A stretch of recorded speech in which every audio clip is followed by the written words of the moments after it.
marre d'écrire tout seul, hein. Les joueurs du grenier qui est pas là, quoi. Ah putain!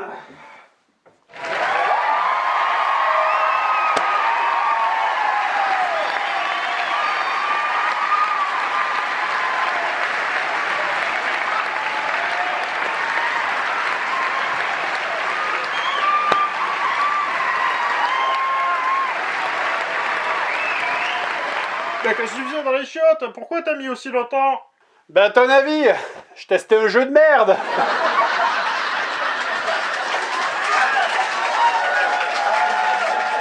Ah, mais ça tombe bien, parce que si tu veux un jeu de merde, j'en ai un joli pour toi, hein. Ah ben merci, dis donc. Ah ben t'as vu là, il y a un chat. Bah ouais, il y a un chat, mais pas... Oh non, il a encore lancé.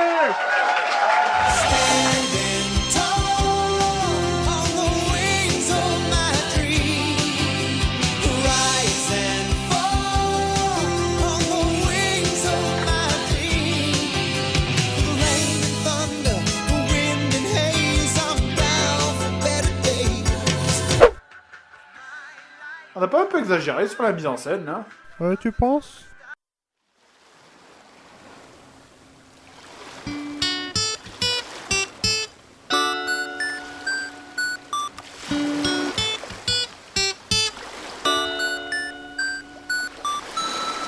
Un, deux, trois, quatre.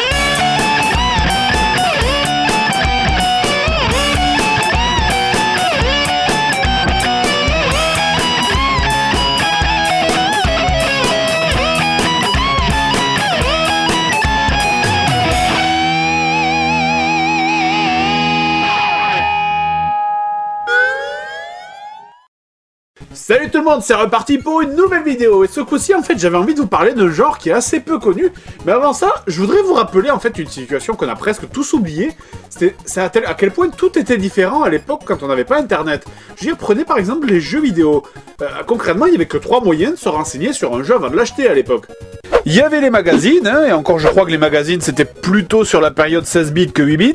Il y avait les quelques très rares émissions de jeux vidéo à la télé, et enfin il y avait le pire des moyens, c'était de se fier à la jaquette. Alors oui, c'est très difficile aujourd'hui en 2011 d'imaginer qu'on pouvait acheter des jeux en se fiant uniquement à la tronche de la jaquette, mais pourtant c'était souvent le cas. Et le problème c'est qu'étant gamin, tu te faisais souvent avoir par les conneries qui avaient marqué au dos des jaquettes, quoi. Bah franchement, on va faire un jeu. Je prends des jaquettes au hasard, et chaque fois que je lis une grosse connerie, je bois un coup.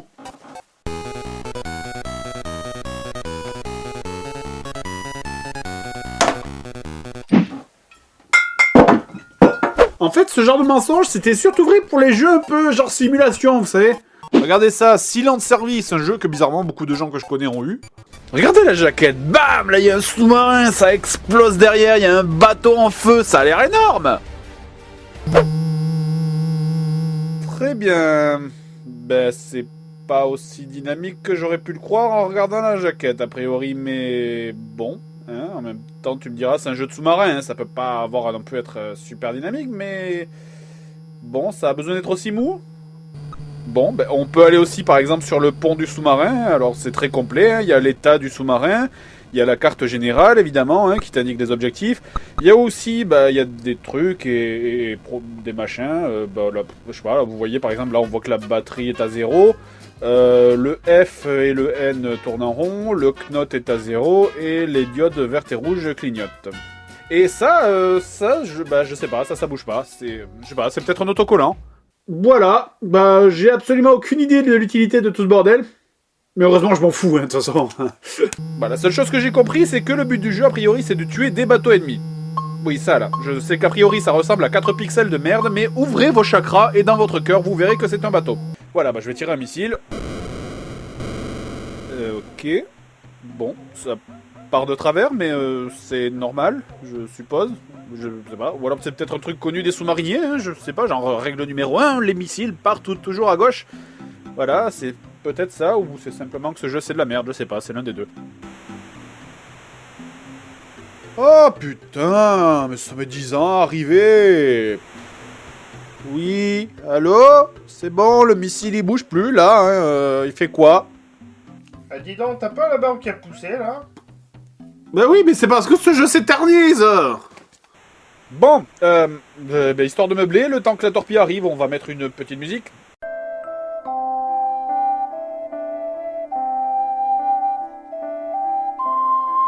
Ah, très jolie flûte. Merci, merci. Tenez, par exemple, situation typique du jeu. J'arrive avec la carte sur un ennemi, il est beaucoup trop loin, donc j'essaye de m'approcher.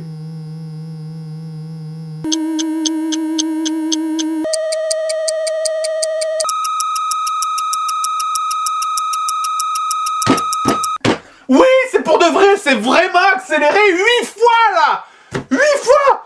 Je vous jure, ce jeu, il est lent. Il est si lent que je... Dans service. Oh, je t'avais dit d'arrêter ce genre de blague aussi. Je sais pas, mais au moins ils auraient pu prévoir la possibilité d'accélérer le jeu en temps réel pour rejoindre ces bateaux là qu'on voit au fond de l'écran. J'ai mis 20 minutes 20 minutes à rien faire d'autre que de regarder l'écran sans rien branler.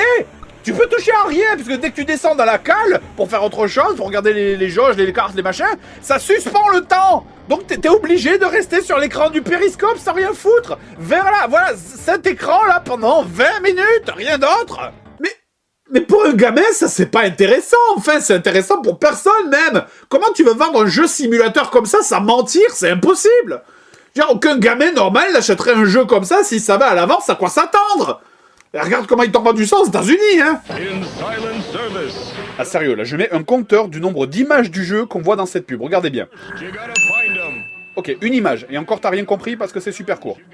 2 images.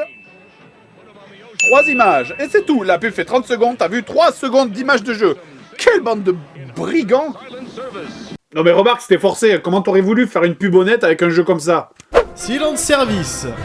Tu mets le jeu, cherche tes ennemis et ne fais rien.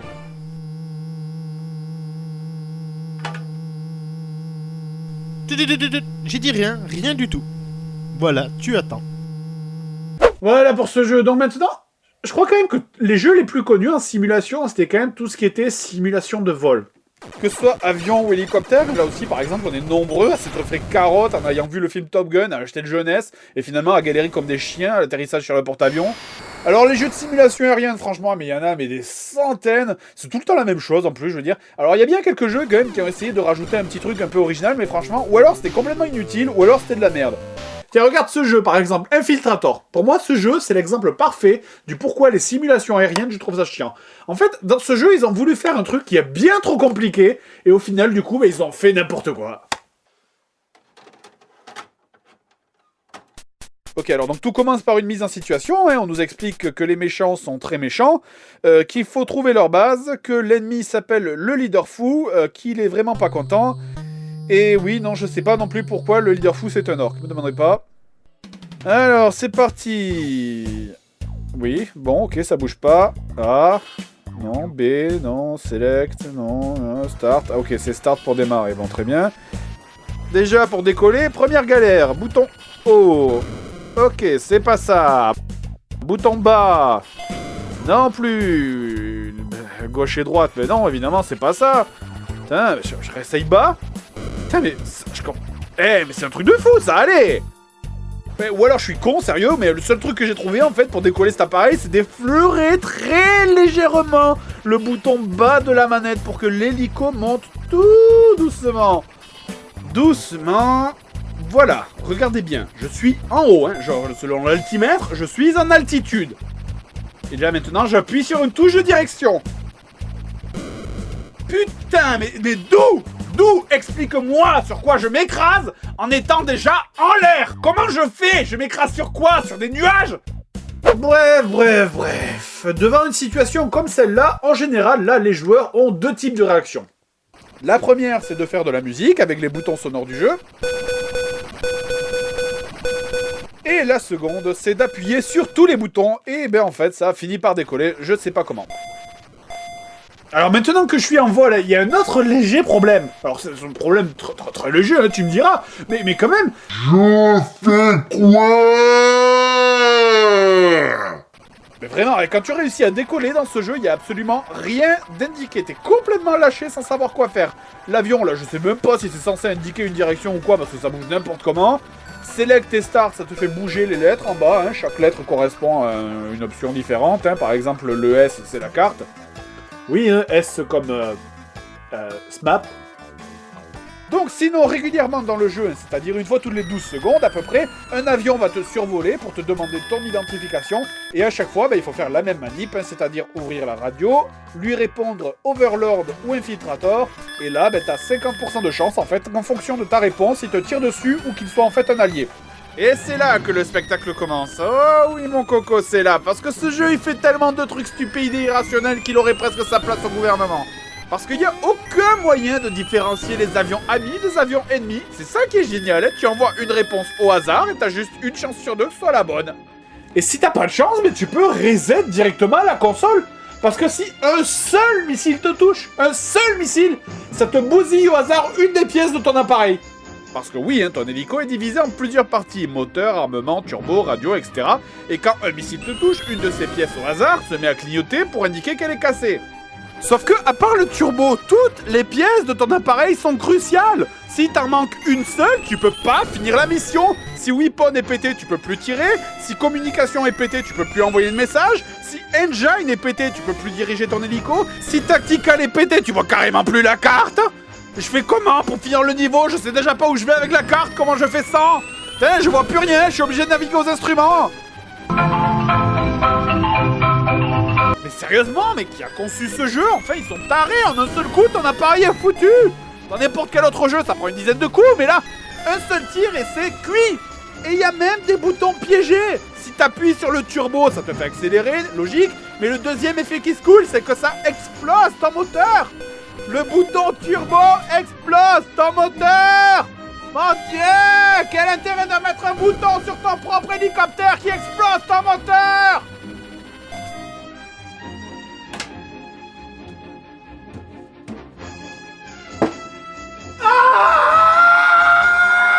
Si encore j'avais le livret de ce jeu, je pourrais peut-être comprendre, mais les boîtes de jeunesse étaient tellement pourries que sur une centaine de jeux, il m'en reste pas une seule.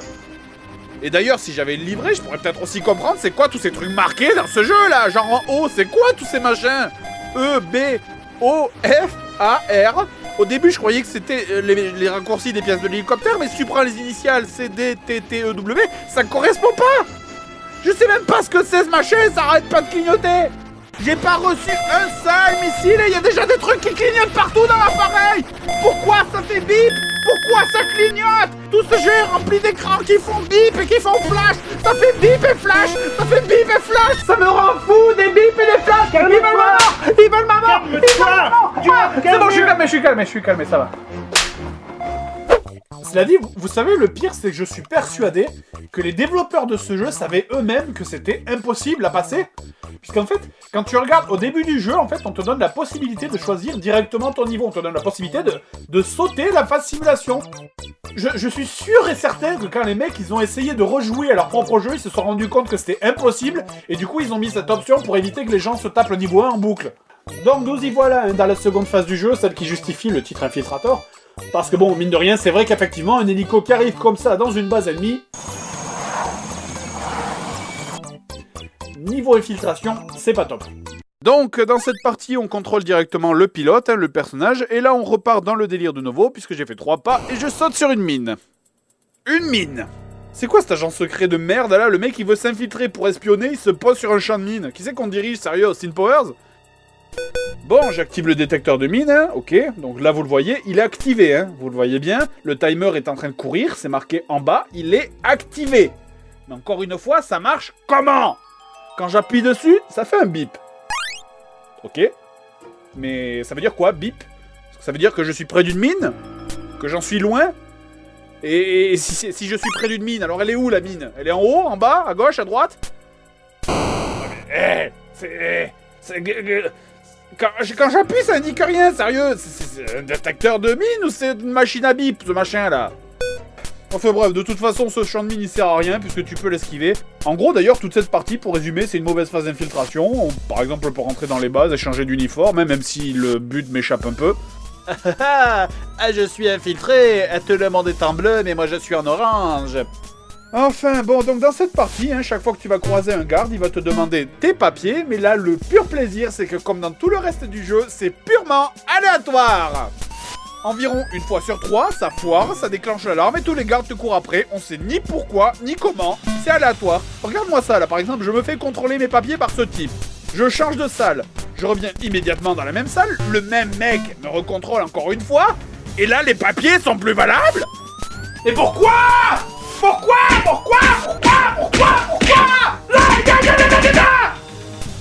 Si encore tes papiers devenaient moins valables, genre au fur et à mesure que le timer des papiers diminue, genre ça devient de moins en moins efficace, il y aura une certaine logique. Mais des fois, le premier mec que tu croises dans la mission refuse tes papiers. Sérieux? Mais c'est quoi cette infiltration de clochard? Qui lui a fait ces papiers? Attendez, ces papiers sont pas valables. Ah voilà, c'est parce que je suis black, hein. Non mais franchement, mais ça me dépasse. Pourquoi dans ce jeu, je contrôle rien? Je veux dire, ce jeu est encore pire que les jeux durs, puisque dans les jeux durs, tu sais qu'au bout d'un moment, tu peux y arriver en devenant très très bon. Mais là, non! Là, tout est basé sur la chance! De toute façon, j'ai aucune idée de ce qu'il faut faire. Il y a un timer qui tourne, là il me reste 8 minutes. Mais 8 minutes pour faire quoi? On débarque dans cette base, on sait pas quoi faire. Il y a bien des objets explosifs dans les options, mais j'en ai 0. J'ai retourné toutes les salles des 3 bâtiments du niveau, j'ai rien vu. Aucun objectif, rien que des salles remplies de meubles. Et les meubles, tu peux oublier, hein, parce qu'au début, oui, tu les fouilles un par un, même si c'est rempli de trucs inutiles, mais quand tu touches à ta 20e ou 30e salle sans rien trouver, crois-moi que t'arrêtes de les fouiller. Oh putain, et cette alarme qui tourne en boucle, ça aussi, ça me les brise. Ah, pourquoi dans tous les jeux que je teste, il y a toujours une alarme quelque part qui doit te crever les tympans? Est-ce que c'est vraiment indispensable de... Quoi? Oh, quoi? La porte de sortie du bâtiment donne directement dans la rivière? Vilain méchant jeu, t'es un méchant jeu! Méchant! Bon, faut quand même relativiser, cela dit, hein. Vous savez, ce genre de jeux, en fait, ils ont souvent le mauvais rôle parce que ce sont souvent des jeux qui sont hyper répétitifs. Mais bon, même si c'est des merdes, hein, ils font quand même partie de notre enfance. Et donc, ben, en conséquence, il faut quand même garder une place pour eux dans notre cœur.